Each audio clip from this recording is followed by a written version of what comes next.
기독교 교회사를 살펴볼 때 잔느 귀용과 같이 높은 신앙의 경지에 도달한 성도는 많지 않다.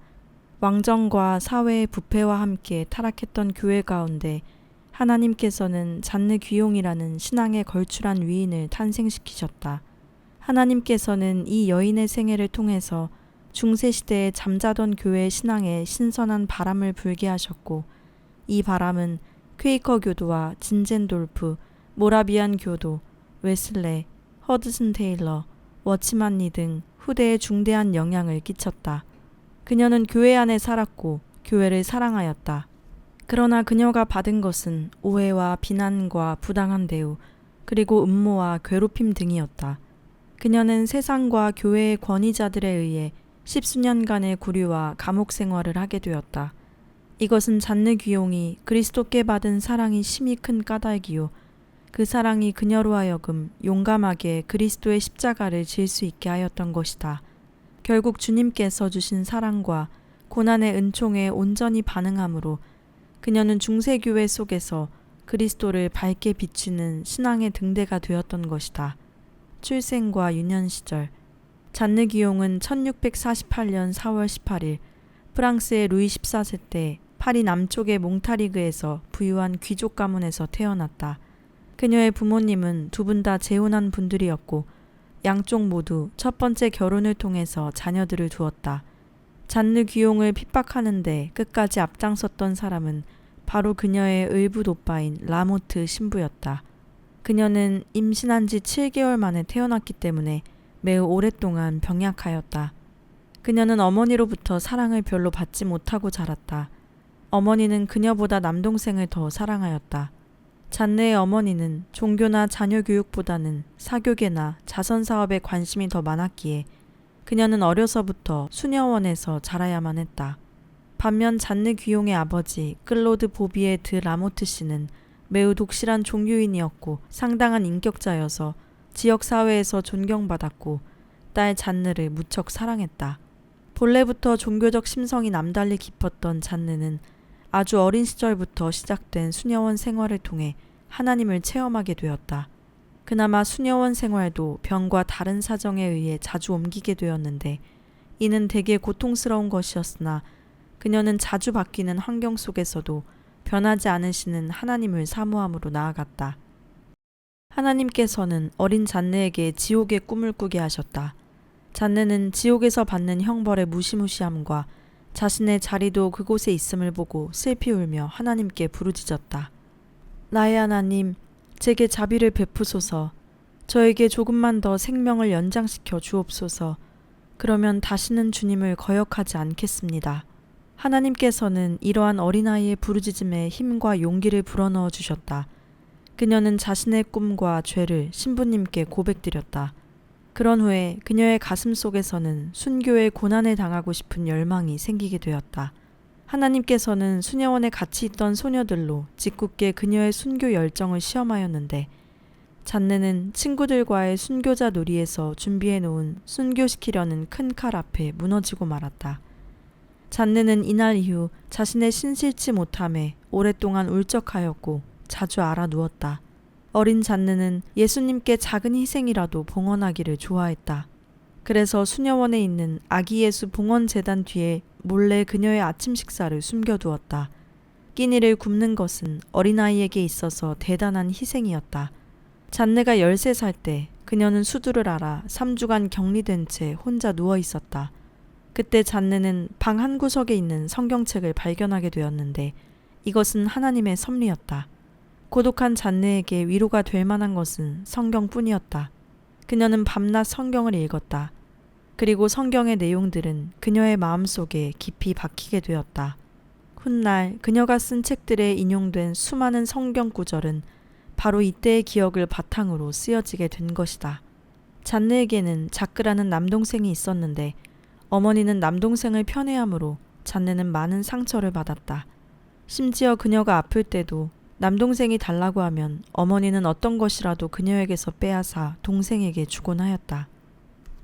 기세등등한 자크는 누나인 잔느를 마차에서 밀어 떨어뜨리고 어떤 때는 심하게 때리기도 했다. 그러나 주위 사람들 또한 어머니의 편애로 인해 남동생의 잘못을 눈감아 주었다. 그녀의 건강은 점점 나빠졌고 그녀의 마음도 삐뚤어지게 되었다.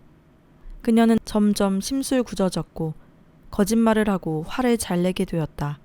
그녀 스스로도 자신이 착해질 기미가 보이지 않자 자포자기에 빠지게 되었다. 나는 결코 착한 사람이 될 수 없어. 그러나 하나님은 결코 그녀를 포기하지 않으셨다. 오히려 잔네의 실패를 그녀를 변화시키는 데 도움이 되는 균형추로 선용하셨다. 그리스도의 의를 세우시기 위하여 인간의 의를 완전히 무너뜨리는 작업을 성실히 진행하신 것이었다. 잔네는 나이에 비해 성숙하였고 자랄수록 미모인 어머니를 닮아갔기에 그녀의 어머니는 그녀를 잘 치장시켜 데리고 다니기를 좋아했다. 잔느도 치장하고 어머니를 따라가는 것을 좋아했다. 그것은 그녀에게 있어 교만과 허영의 근원이 되었던 것이다. 그러던 어느 날 그녀의 사촌이 베트남으로 선교를 떠나는 길에 그녀의 집에 방문하였다. 사촌이 떠난 후 사촌의 위엄과 그가 말한 이야기들이 그녀의 가슴에 깊숙이 박히게 되었다. 그녀는 밤새도록 울었다. 그리고 아침 일찍 신부님을 찾아가 그동안의 행실과 괴로움을 토로하였다. 그날 이후로 그녀의 삶은 변화되기 시작하였다. 점점 유순하여졌고 생활도 규칙적이게 되었다. 잔느 귀용은 그때의 은혜를 훗날 다음과 같이 고백하였다. 하나님, 제가 주님께 온전히 마음을 드렸을 때는 왜 제 마음을 완전히 차지하지 않으셨습니까? 그리고 왜 주님께 다시 반항하도록 내버려 두셨습니까? 분명히 주님은 제 마음을 온전히 차지하실 만큼 강하십니다. 회심 이후 잔느는 모든 삶의 영역에서 진솔하였다. 알고 있는 모든 죄를 뉘우치며 눈물로 정직하게 고백하였다. 하나님께서 자신의 전 영역을 정복하실 수 있도록 의지를 온전히 드리기를 기도했다. 물론 온전히 드리지 못한 부분도 약간은 남아 있었으나 하나님께서는 그녀를 인도해 가시었다. 마음속에서 일어나는 아주 작은 어떤 분노나 교만이나 지극히 작은 죄까지도 철저히 다루어 나가셨다. 잔느의 기도 생활에도 많은 변화가 주어졌다. 종교적인 의식을 지켜나갔고 기도와 독서를 위해 하루 종일 침묵하기도 했고 가난한 사람들에게 가진 모든 것을 나누어 주었다. 심지어 식탁보까지 그들의 집에 갖다 주었다. 성 프랜시스 샬레시오의 책을 통해 영적인 기도가 무엇인지 배웠고 지도 신부에게 그러한 기도를 가르쳐 달라 했으나 받아들여지지 않았다. 기도에 갈급하였으나 뜻대로 이루어지지 않았기에 그녀는 오랫동안 꾸준히 하나님께 전심으로 기도의 은사를 달라고 간청하였다. 어느 날 샹딸 부인의 생애에 대한 책을 읽던 중 너의 마음판에 나를 봉인으로 새기라 는 말씀을 듣고 달구어진 다리미로 예수님의 이름을 가슴에 새긴 샹딸 부인의 행실을 보고 그녀도 사모하는 예수님의 이름을 종이에 쓴 뒤 바늘로 내 귀퉁이를 살가죽에 꿰매서 붙이고 다녔다. 그 종이는 그 후로도 오랫동안 붙어 있었다. 이 일이 있은 후 잔느는 수녀가 되기로 마음에 작정을 하였다. 하지만 부모님의 반대로 그의 결심은 무산되고 말았다. 그리고 아버지의 소개로 친척 중 한 분을 소개받게 되었는데 그는 매우 교양 있는 젊은 신사였다. 잔느는 그 신사와 연애를 하게 되었다. 잔느는 그와의 시간을 갖기 위해서 기도를 중단해야만 했다. 이것은 사단에게 틈을 허락한 계기가 되었다. 그녀의 영은 점차 기도의 양분을 섭취하지 못한 채 시들어갔다. 하나님께 대한 그녀의 가슴은 냉랭해져만 갔고 과거의 나쁜 습관과 교만과 자기애착이 슬그머니 고개를 들기 시작했다. 그녀는 이때의 심정을 다음과 같이 고백하였다. 기도는 사탄이 침입할 수 없는 요새입니다. 사탄은 그 요새 주위를 포위하고 공격하며 소란스럽게 합니다. 그러나 우리가 충실하고 굳게 지키는 한 사탄은 우리를 해칠 수 없습니다. 결혼식 후 시댁에 도착하자마자 잔느는 그곳이 그녀의 초상집이라는 것을 깨달았다. 결혼 당시 잔느의 나이는 16세였다. 시댁 식구들의 생활 방식은 친정집과 전혀 달랐다. 전에 친정에서는 점잖게 행동하고 말도 예의 바르게 해야 했다. 그러면 아버지는 그런 그녀를 칭찬해 주었다. 하지만 시댁에서는 누구도 그녀의 말을 들으려 하지 않았고 오히려 반박하면서 그녀의 결점만 들추어내려 했다. 또한 친정에서는 자유롭게 질문하라고 격려받았으나 시댁에서는 질문하고 이야기하면 논쟁하려 든다고 책망을 하였다. 그녀는 남편과 함께 있을 자유도 없었기에 점차 생기를 잃고 바보가 되어갔다. 이러한 시련은 그녀로 하여금 하나님을 향하도록 해주었다. 그녀는 그동안 살아오면서 행하였던 모든 것을 정직하게 고백하고 통회하는 시간을 갖기 시작하였고, 적어도 결혼한 후에는 의도적으로 죄를 짓지 않도록 마음먹었다.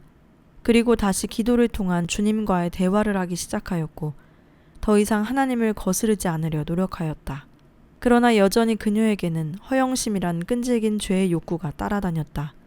그때까지만 해도 아직까지 잔느는 그녀의 허영심의 본질을 꿰뚫을 만큼의 빛 가운데 거하지 못하였기 때문에 표면적인 주님과의 관계에 머물러 있을 뿐이었다. 잔느의 결혼 생활을 어렵게 한 것은 실상은 그녀의 허영심을 기초한 범죄들이었다. 병중에 있을 때는 인내의 훈련을 받는 듯 하였으나 건강을 회복함에 따라 다시 허영심은 고개를 들었다. 매우 드물기는 하였으나 그녀는 사람들에게 예쁜 손을 보이려고 장갑을 벗고 다니는 어리석은 짓을 하기도 하였다. 그렇게 하고 나면 집에 돌아와 그녀는 하나님 앞에 울면서 회개하였다. 하나님께서는 이런 그녀의 허영심을 극복하게 하기 위하여 시어머니와 더불어 그녀를 함부로 대하였던 하녀를 붙여주셨다. 잔느는 주님의 인도하심을 이해하였고 순응하기를 원하였기에 머리 모양도 평범하게 바꾸었고 화장도 하지 않았으며 거울도 들여다보지 않으려 하였다. 독서 또한 적은 양의 영서들로만 제한하여 읽었다. 하녀가 그녀의 머리를 빗기는 동안 그녀는 허영심의 욕망을 포기하고 하녀의 손에 모든 손질을 맡기고 하녀의 영적 향상을 위하여 큰 소리로 책을 읽어주었다. 그러면서 잔느는 전보다 훨씬 허영으로부터 자유로울 수 있었다. 하나님에 대한 사랑에 비해 뽑히지 않는 허영심과 매일 억압된 생활의 교차 속에 그녀는 마침내 큰 병을 얻었다. 이 병은 오래 지속되었고 점점 심해져서 의사도 절망적인 선언을 하였다.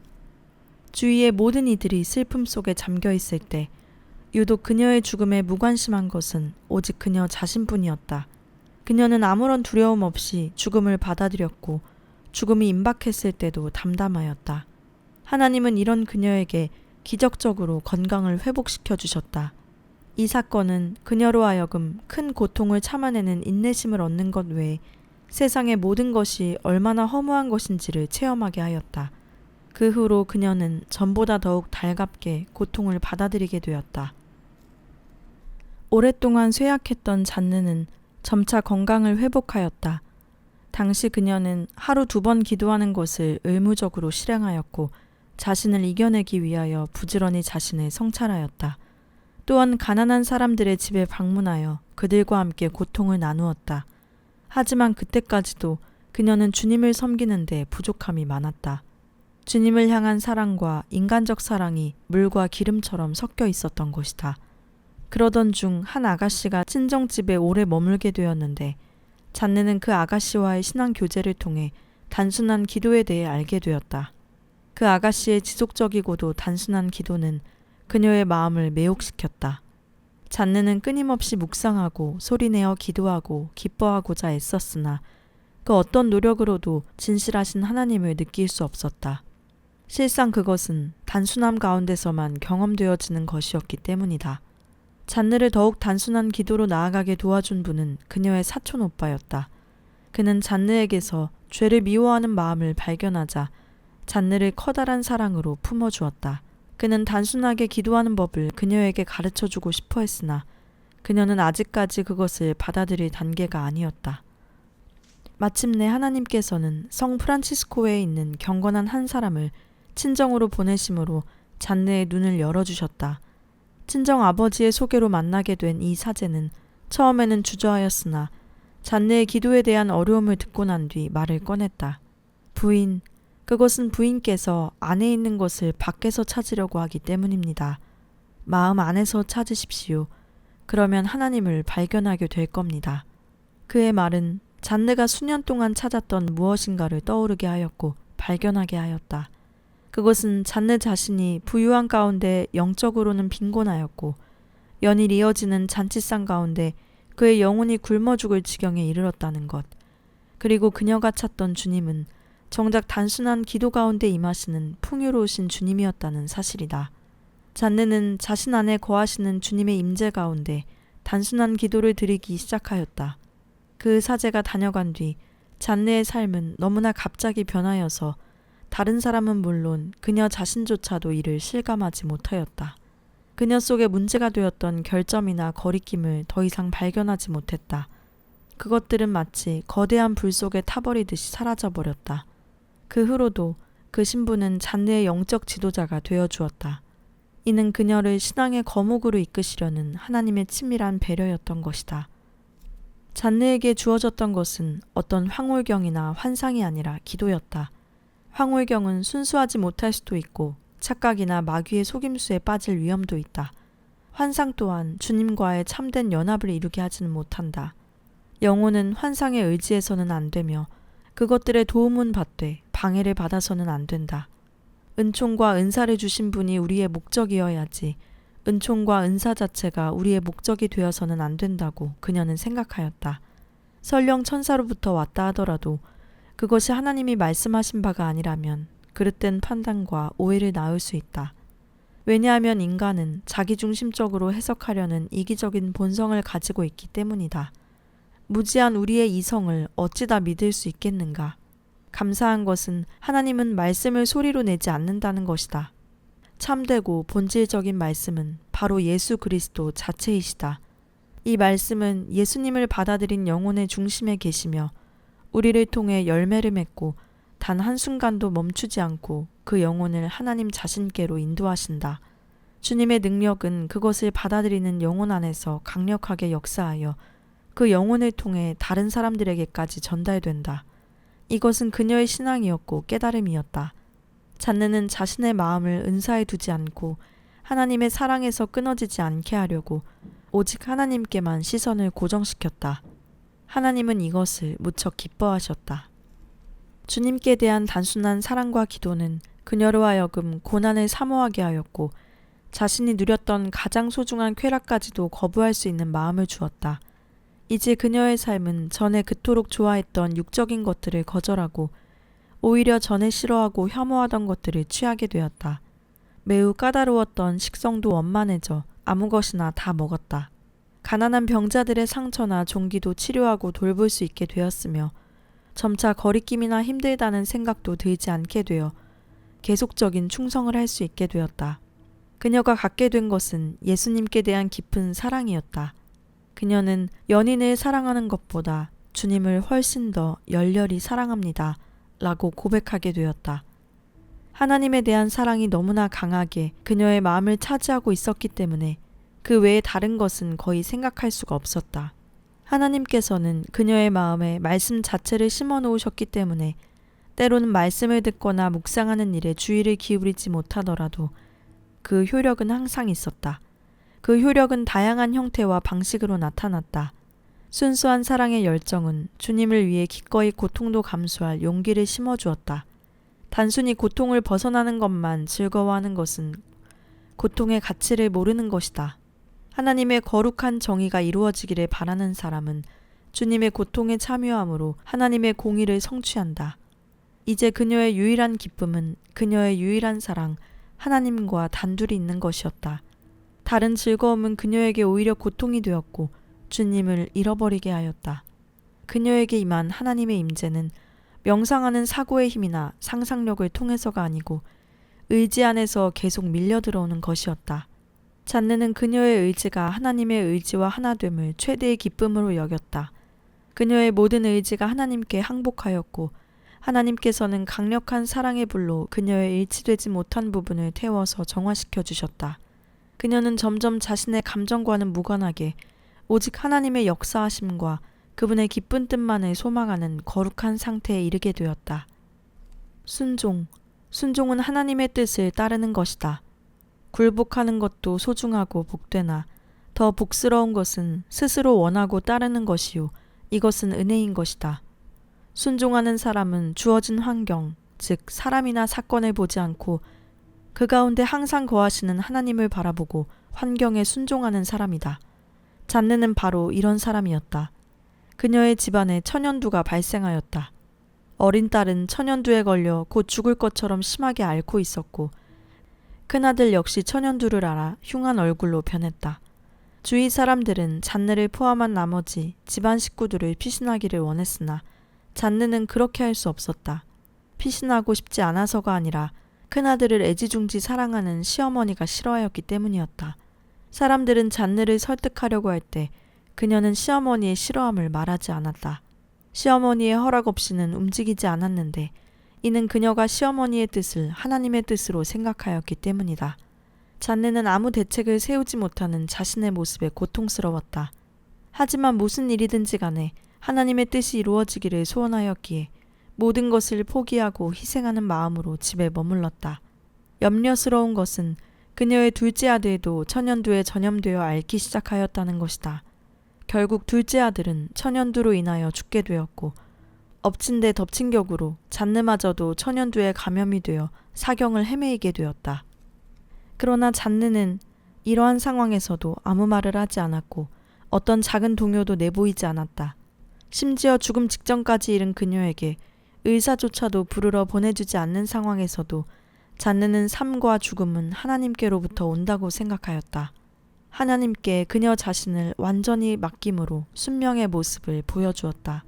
하나님께서는 강력한 은혜로 그녀를 붙잡아 주었기에 수혈을 거부하는 시어머니의 말을 의사의 권하는 말보다 따랐다. 이는 그녀를 향한 하나님의 배려에 대한 신뢰와 순명의 자세이었던 것이다. 시어머니는 신뢰하는 의사가 도착하였을 때는 이미 늦었기에 여러 번의 수혈도 오히려 해가 되었다. 결국 하나님께서는 천연두라는 질병을 통해 둘째 아들의 생명과 큰아들의 곱던 외모가 없어짐과 잔느의 미모를 거두시었다. 그러나 이 일로 잔느의 신앙으로 인한 하나님의 영광이 드러나게 되었다. 하나님께서는 우리의 믿음을 증명하고 단련하시기 위하여 잠시 우리를 내버려 두신다. 그러나 하나님이 필요한 절박한 상황에서는 결코 실패하지 않고 우리를 건지신다. 성경 말씀대로 죽음의 문턱까지 데려가셨다가 다시 건지시는 분은 바로 하나님이심을 응하게 하려 하심이다. 이것은 잔느가 자아를 하나님께 포기하고 얻은 신앙의 유익이요 깨달음이었던 것이다. 잔느는 자신을 변호할 때면 언제나 실패했고 내적이든 외적이든 오히려 새로운 고통만 초래할 뿐이었다. 이런 모든 것에도 불구하고 십자가에 너무도 매혹되었기에 이 모든 무거운 십자가가 가볍게 느껴졌다. 잠시라도 십자가가 없어질 때는 자신이 십자가를 잘못 사용했다는 생각이 들었고 자신의 신실치 못함에 대하여 아파하였다. 잔느는 하나님께 어떤 방식으로든 자신을 벌주셔서라도 십자가를 걷어가지 마시기를 간구하였다. 십자가가 다시 돌아올 때에는 더욱 큰 무게로 다가왔고 그녀의 갈망은 더욱 강해졌다. 이러한 과정을 통해서 그녀가 하나님께 받은 좋은 교훈은 하나님께서는 십자가를 갈망하는 사람의 능력에 맞추어 그에게 맞는 십자가를 주신다는 것, 또 주시는 모든 환경 속에서 감사해야 한다는 것이다. 십자가가 없는 상태나 십자가를 갈망하는 부족한 상태가 풍족한 상태보다도 더 유익하다는 것을 이해하기 시작했다. 풍족할 때는 자기애를 살찌운다. 그러면 우리 자신은 결코 죽을 수 없게 되는 것이다. 자기애는 너무도 간교하고 위험하게 모든 것 속에 숨어 있었다. 그녀의 십자가와 어둠의 터널을 통과하는 속에서 가장 방해가 되는 것은 그녀의 서두르는 태도였다. 잔느는 점차 자신의 조급한 마음과 인내치 못하는 마음을 다스리시는 하나님의 손길을 뚜렷이 느끼기 시작하였고 그 손길에 자신을 맡기게 되었다. 잔느는 하나님께 빚지는 것을 기뻐하였다. 하나님께 모든 것을 빚지고 있다는 사실은 그녀가 비참할 때도 그녀를 만족스럽게 하였다. 그렇기 때문에 그녀는 스스로를 의지하며 그 비참함을 끝내려 하기보다는 모든 것을 포기한 상태에서 평생을 견디려 하였다. 그렇다고 해서 그녀는 모든 사람이 그녀와 같이 행동할 것을 충고하지는 않았다. 잔느에게 나타나신 하나님의 놀라운 역사는 주께서 어두움과 죽음의 영역까지 인도하려고 작정하신 사람들에게는 인도자가 전혀 없는 것 같다. 그래서 마치 주께서 파괴하시고자 함 같이 보였다. 이러한 과정을 통해서 하나님께서는 잔느에게 남아있는 자기애를 없애갔다. 잔느처럼 이 과정을 통과하는 사람에게 있어서 하나님은 구원하시기 위하여 부른 것이 아니요 파괴하시기 위하여 부르신 것처럼 보인다. 잃은 양을 찾기 위해서가 아니라 더 잃게 하기 위해서 부른 것 같아 고통스럽다. 하나님께서는 파괴된 것을 다시 세우길 기뻐하시고 세워진 것을 다시 파괴하길 즐겨하신다. 하나님께서는 인간의 큰 수고와 기술로 세워진 성전을 허무시고 인간의 손으로가 아닌 기적으로 하늘에 영원히 있을 집을 세우신다. 이것은 하나님의 지혜인 것이다. 이 지혜에 대하여 잔느는 이렇게 증언하였다. 하나님 외에 누구에게도 알려지지 않은 측량할 수 없는 지혜의 비밀이여 단지 며칠간 피었다가 사라지는 인간이 그 비밀을 알려고 열중하고 있다니요. 누가 하나님의 마음을 알며 누가 하나님의 상담자가 되겠습니까? 그것은 모든 것에 대해 죽음으로써만 그리고 자아를 완전히 잃어버림으로써만 알 수 있는 지혜가 아닌지요. 잔느는 모든 것을 잃은 상태로 거의 7년이란 시간을 보냈다. 하나님께서는 이 기간에 사랑하는 딸과 아들과 아버지 그리고 영적 어머니와 조력자 모두를 잃게 되었다. 마치 느부갓네살 왕처럼 짐승들 사이에서 살도록 버려진 것 같았다. 한탄스러운 세월이었지만 하나님의 지혜로 유익한 시간이 되었다. 당시 그녀는 공허하고 어둡고 무력한 상태에 있었고 그녀의 기도는 메마르고 아무런 결실이 없는 것처럼 보였다. 그러나 실상은 효력이 있고 헛되지 않았던 것이다. 하나님께서는 우리에게 최선의 것을 주신다. 그것이 우리가 기뻐하는 것이나 바라는 것이 아닐지라도 그것은 하나님께서 지혜의 안배에 따라 정확한 때에 가장 적당한 것으로 채워주시는 은총인 것이다. 이러한 진리를 확신한다면 어떠한 고난도 불평하지 않을 것이다. 잔느는 우리에게 영혼을 사랑하는 방법을 제시해 준다. 우리가 하나님의 영을 순전히 의지할 때 모든 것이 놀랍도록 우리에게 주어집니다. 우리 자신의 연약함도 그분 안에서 겸손의 근원으로 입증됩니다. 만일 영혼들이 하나님께서 기쁘게 하시든 고통스럽게 하시든 그분의 역사를 받아들이고 자기 자신을 충실히 맡긴다면 순간순간 그분의 손길에 의한 다루심과 섭리에 의한 깨어짐으로 말미암아 죽음의 고통을 겪으면서도 전혀 불평하지 않을 것입니다. 자기에게 주신 것 외에 아무것도 갈망하지 않고 비록 하나님께서 행하시는 길과 방법을 그 순간에는 모른다 할지라도 곧 영원한 진리를 경험하게 될 것입니다. 잔느의 고백은 우리로 하여금 하나님께서 쓰시고자 하는 사람을 어떻게 다루시는가를 살펴볼 수 있다. 하나님께서는 인생을 낮추시고 자신이 아무것도 아님을 철저히 깨닫게 하시고 또한 자기 스스로 아무것도 할 수 없는 자를 통하여 가장 위대한 일들을 이루시는 것이다. 하나님께서는 잔느를 오랜 세월 동안 광야 훈련을 받게 하셨다. 비록 당시에는 그녀가 알지 못했다 할지라도 잔느는 하나님께 쓰실 만한 그릇으로 만들어져 가고 있었다. 결국 잔느는 이 과정을 통해서 세상의 가치관을 가지고 볼 땐 실로 보잘것없는 사람이 되었다. 그녀는 자신을 위한 꿈도 미래도 소망도 목표도 잃게 되었다. 이제 남은 것은 다만 하루하루 그녀에게 주시는 하나님의 어떠한 손길이라도 하나님의 선하심을 믿는 마음으로 감사함으로 받아들이는 것뿐이었다. 그러기에 그녀는 어떠한 반대 세력이 온다 할지라도 슬퍼하거나 노하지 않을 수 있게 되었다. 왜냐하면 그녀가 행하고자 하는 일은 모두 하나님께서 시키시는 일이요. 그녀는 단지 주의 뜻이 이루어지이다 라는 믿음으로 순종할 따름인 것이다. 즉 모든 환경은 다만 하나님의 경륜을 따라 진행되는 것뿐이다. 이제 더 이상의 걱정과 두려움은 주 안에서 잊혀진 것이다. 이것이 영혼을 살아가는 방법이다.